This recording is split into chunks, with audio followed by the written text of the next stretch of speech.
semua, salam sejahtera Malaysia. Selamat datang ke channel Fels Lifestyle. Tuan-tuan dan puan, ada satu isu hangat yang saya nak kongsikan kepada anda hari ini. Kali ini berkaitan dengan kepimpinan Amanah Hulu Selangor dan juga UMNO.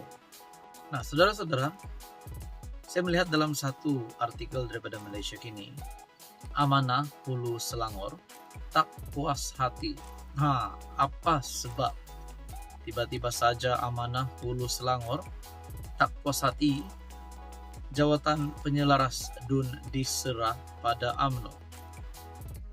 Artikel daripada Malaysia Kini pada 3 Jun, Amanah Hulu Selangor meminta Menteri Besar Selangor Amiruddin Syahri agar menyerahkan kembali jawatan pegawai penyelaras DUN Hulu Bernam yang sebelum ini dipegang timbalan ketuanya Roslin.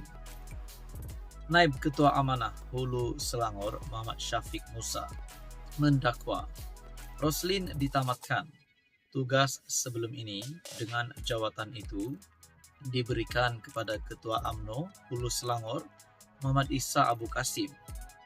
Menurutnya lagi, difahamkan Muhammad Isa sepatutnya menjadi penyelaras DUN Batangkali, namun jawatan itu diberikan kepada PKR.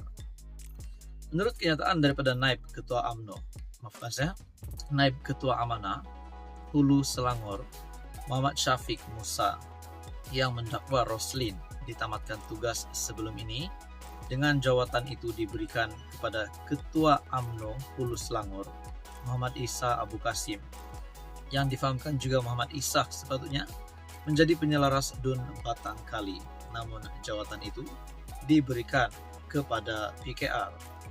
Batangkali dan Hulu Bernam adalah dua DUN sebawah kawasan Parlimen Hulu Selangor.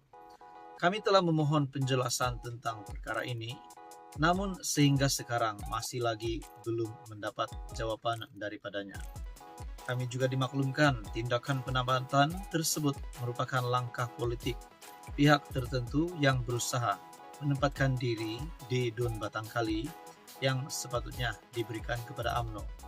Rentetan tindakan tersebut, pegawai penyelaras DUN Hulu Bernam daripada Amanah ditamatkan perkhidmatan secara tergesa-gesa dan tanpa penjelasan untuk diberi kepada UMNO. Katanya dalam kenyataan, pada PRN Selangor 2023, DUN Hulu Bernam ditandingi Muhammad Amran Muhammad Sakir dari Amanah. Sebelum itu, kerusi tersebut dipegang Setiausaha Wanita UMNO Rosni Sohar selama 2 penggal. DUN Batangkali pula ditandingi oleh Muhammad Isa, namun kedua-duanya tewas dan mengikut amalan pentadbiran PH di Selangor, calon yang tewas akan dilantik sebagai penyelaras di DUN berkenaan. Sidang DUN Selangor menyatakan jawatan pegawai penyelaras DUN dilantik di bawah skim perkhidmatan singkat SPS dengan tempoh perkhidmatan bermula dari tarik pelantikan hingga DUN dibubarkan, atau Majlis Mesyuarat Kerajaan Negeri Selangor membuat keputusan untuk menamatkannya. Pada masa ini, Muhammad Isa telah dilantik sebagai penyelaras DUN Hulu Bernam yang baru, manakala Setiausaha Politik Menteri Besar Saifuddin Syafi Muhammad menjadi penyelaras DUN Batangkali. Nah, persoalannya, adakah terdapat konflik di antara Amanah Hulu Selangor dan juga UMNO pada kali ini? Itu semua menjadi persoalan. Namun saudara-saudara, ini pasti dapat diselesaikan dan kerajaan perpaduan pasti dapat diterjemahkan kepada rakyat Malaysia bahawa mereka memang layak untuk memegang ataupun menjadi kerajaan pada hari ini. Jadi saudara-saudara, apa komen anda berkaitan dengan isu ini? Sekian saja, teruskan bersama di dalam channel ini. Halo semua, salam sejahtera Malaysia. Selamat datang ke channel Fels Lifestyle. Tuan-tuan dan puan, ini adalah satu perkongsian yang pasti mengejutkan dan yang pasti dinantikan ramai penyokong Anwar Ibrahim. Dan sudah pasti kita sudah mengetahui bahawa Datuk Seri Anwar Ibrahim berada di jalan yang amat sesuai ataupun satu jalan yang lancar supaya beliau boleh terus mengemudi kerajaan perpaduan, kerajaan madani Bahkan beliau juga mempunyai harapan untuk terus menjadi Perdana Menteri selepas PRU 16. Nah, saudara-saudara, satu perkongsian daripada Syahabuddin Husin ataupun syahabuddin.com menyatakan ini 3 perkara yang Anwar harus berhenti bercakap mengenainya. Kalau kita perhati dan teliti, sejak Anwar Ibrahim menjadi Perdana Menteri, ada 3 topik yang menjadi kesukaannya. Bukan saja sebagai bahan percakapan, tetapi juga sebagai subjek yang diulang-ulang. Topik itu ialah sakau, beban hutang negara yang tinggi, dan apabila bercakap tentang subsidi bersasar pula, menjadikan golongan mahakaya sebagai sasarannya. Dulu masa mula-mula beliau bercakap mengenai 3 topik itu, terasa seronok mendengarnya. Tetapi lama-kelamaan, bila topik yang sama dijadikan ulangan macam siaran estro, entah kenapa, rasa bosan mulai menjelma menurut Syahabuddin. Dalam konteks sakau dengan kedudukan Anwar sebagai PM, beliau sebenarnya tidak perlu lagi bercakap mengenai topik itu. Sebagai PM dengan kuasa yang dimiliki, kini adalah masa untuk beliau menangkap sesiapa saja yang ada kesalahan menyakau dalam negara. Tak perlu lagi bercakap atau bising tentang sakau menyakau.